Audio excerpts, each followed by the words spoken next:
Hola, ¿qué tal están? El anhelo de trascendencia. Es evidente que la problematización del sentido de la existencia a causa del dolor y la muerte se resuelve o traduce para muchos pensadores en un anhelo o deseo de trascendencia. Se puede decir que este anhelo de trascendencia no es otro que una apertura o relación con lo absoluto. Este absoluto se puede entender como Dios. Sin embargo, la existencia del absoluto, las distintas concepciones y la posibilidad de acceder a una realidad trascendente de este tipo constituyen un auténtico problema filosófico. Primero hay que explicar qué es el absoluto. Cuando hablamos de la necesidad esencial que siente la persona de abrirse y acceder a algo superior que dé sentido a su existencia, hemos de aclarar en qué consiste ese algo que rebasa las dimensiones de lo humano, pero que hace lo humano comprensible y valioso. Este algo superior, dador de sentido, ha sido llamado por diversos pensadores lo absoluto. Y a pesar de que a lo largo de la historia han variado las concepciones acerca de lo absoluto y de su naturaleza, parece que este posee una serie de rasgos que casi todos los pensadores coinciden en aceptar.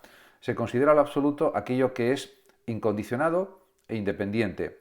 No necesita algo distinto a sí mismo para ser. Su existencia no depende de nada ni de nadie, y sin embargo es causa y razón de la existencia de todo lo demás. También es infinito e ilimitado, no está sujeto a las limitaciones del espacio ni a los avatares del tiempo, y es sobrehumano. Los anteriores rasgos se resumen en este, pues su carácter incondicionado e ilimitado hace que lo absoluto sea una realidad que sobrepasa las dimensiones de lo humano. En ese sentido, pues podemos pensar, por ejemplo, en el libro de Blaise Pascal, Pensamientos. Como el propio Pascal decía, el hombre es un punto medio entre el infinito y la nada. Y también consideraba que había una desproporción del hombre. En ese sentido, todo el mundo visible para Pascal no es más que un imperceptible trazo en la inmensidad de la naturaleza. En cuanto a las concepciones del absoluto, estas características que se han señalado son las que se atribuyen normalmente a Dios. Por esta razón, cuando se habla de lo absoluto, se suele dar por sentado que se habla de Dios. Así se entiende también la necesidad de la persona de salir de sí misma como la búsqueda y el anhelo de este ser superior. De esta forma, esta búsqueda ha seguido caminos muy diferentes, pues son distintas las concepciones que se tienen de Dios. Realmente, primero está, por ejemplo, el panteísmo, podemos decir. Lo absoluto es una realidad divina inmanente al mundo. Inmanente significa, en sentido filosófico, todo aquello que pertenece al mundo natural y que, por tanto, puede ser conocido por el ser humano. Por lo tanto, Dios es el mundo, es la naturaleza, es lo que decía Spinoza. Creen los panteístas en un Dios que se identifica con la unidad de todo lo existente, es decir, con la naturaleza. Dios y naturaleza serían lo mismo. Este planteamiento panteísta lo afirman los estoicos, Nicolás de Cusa, Giordano Bruno, Spinoza, el budismo, el hinduismo. Además está también el teísmo, lo absoluto es una realidad divina que trasciende al mundo, trascendente al mundo, que supera al mundo. Los teístas creen en un Dios creador del universo, que además puede intervenir en los acontecimientos que suceden en él. Es un Dios personal con cualidades como la bondad, la inteligencia, el poder, y como ser personal puede revelarse a los hombres que así pueden acceder a él. Representantes del teísmo son Santo Tomás, Descartes, el cristianismo, los judíos, los mahometanos.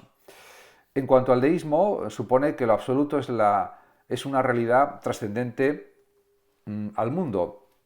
Los deístas creen en un Dios que es la causa y el fundamento del mundo, pero que no interviene en él. No es un Dios tampoco personal y revelado con cualidades como la bondad.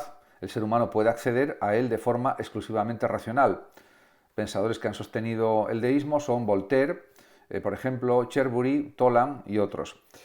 En este sentido, panteísmo, teísmo y deísmo, a pesar de ser concepciones distintas de Dios, aceptan su existencia como explicación del mundo y también del ser humano. También tienen en común la creencia de que este acceso es posible a través de la razón, racionalmente. Para los teístas, además, también es posible llegar a Dios gracias a la revelación. Para los deístas, en cambio, solo es posible acceder al absoluto por medio de la razón. En todo caso, hay que decir que no todos los pensadores se han inclinado por algunas de estas posturas. Algunos dudan incluso o niegan la existencia de Dios o al menos la posibilidad de acceder a él, como es el caso de los agnósticos y de los ateos también. En este sentido, diríamos que agrupando estas cuestiones se podría decir que hay una posibilidad de acceder a lo absoluto. En el teísmo se acepta la existencia de Dios y se cree en ella, y consideran también los teístas que es posible conocer y acceder a Dios. Para los ateos, pues es evidente que Dios no existe, rechazan y niegan su existencia, y como Dios no existe, es imposible conocer su existencia, es decir, acceder a Él. En el agnosticismo, los agnósticos plantean la duda permanente y radical, ni afirman que Dios exista ni niegan que Dios exista. Es imposible conocer para los agnósticos o demostrar tanto la existencia como la no existencia de Dios. Así está, por ejemplo, reflejado en el brillante libro de Tierno Galván, que es Ser agnóstico. En cuanto a la indiferencia, pues ni afirman ni niegan, porque esa cuestión no les interesa ni preocupa, ni la aceptan ni la rechazan porque es un tema que no les interesa. En este sentido, podemos preguntarnos, ¿teísmo, ateísmo, agnosticismo, cuál es la postura propia de la filosofía? Aunque no es posible hablar de una postura común a toda la filosofía, cada pensador ha defendido sus propias concepciones, puede hablarse de ciertas tendencias generales. En este sentido, podemos decir que desde la antigüedad hasta la modernidad, incluido el propio Descartes, la filosofía ha sido básicamente teísta, predominaba la teología, la creencia en Dios. Así, aunque los planteamientos puedan haber sido muy distintos, la gran mayoría de filósofos ha aceptado la existencia del absoluto como causa y explicación de todo lo que hay. Y no solo eso, sino que muchos filósofos han intentado construir un sistema que lo demostrara racionalmente. Ejemplos de ellos son San Agustín, Santo Tomás, Descartes, etc. Podemos decir también San Anselmo de Canterbury y otros muchos.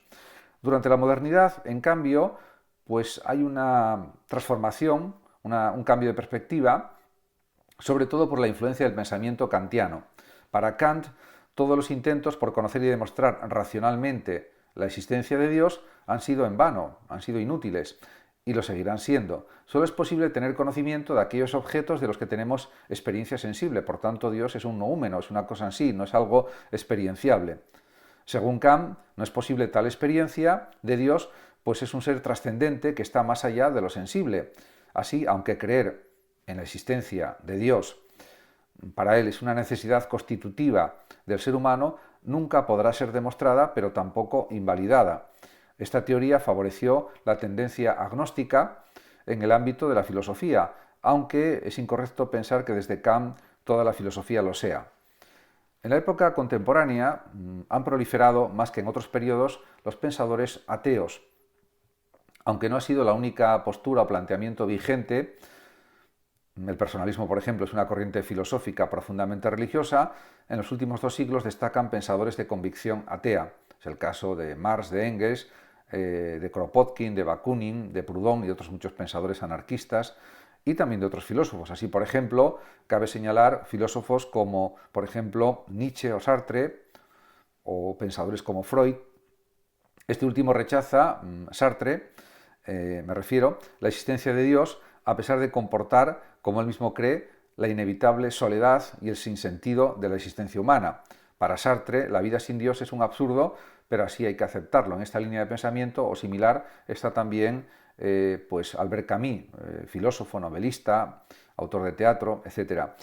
Y en ese sentido también hay que poner en valor a la metafísica, porque una de las cuestiones básicas de la metafísica, que es una rama básica o fundamental de la filosofía, es precisamente cuestionarse la capacidad del ser humano para aprehender o captar lo absoluto, para captar lo divino. En este sentido, pues la experiencia religiosa supone que sí es posible, desde los que son creyentes, pues tener esa integración con lo divino, con lo religioso. Y en ese sentido, la experiencia religiosa es difícilmente definible, pues se trata de una experiencia peculiar y valiosa para quien la siente. A través de ella se satisfacen las ansias de superación y trascendencia, y también se calma la angustia de la finitud para las personas, insisto, que son creyentes. Y es también una experiencia personal e íntima de conexión con Dios, se podría decir. Cuando se descubre en el interior de la persona una presencia que sobrepasa y trasciende, se está viviendo íntimamente lo religioso y por tanto lo divino. En definitiva, se está viviendo una experiencia que hace posible el encuentro con Dios, pero insisto, esto en los creyentes. Muchas gracias a todos por su atención y hasta siempre.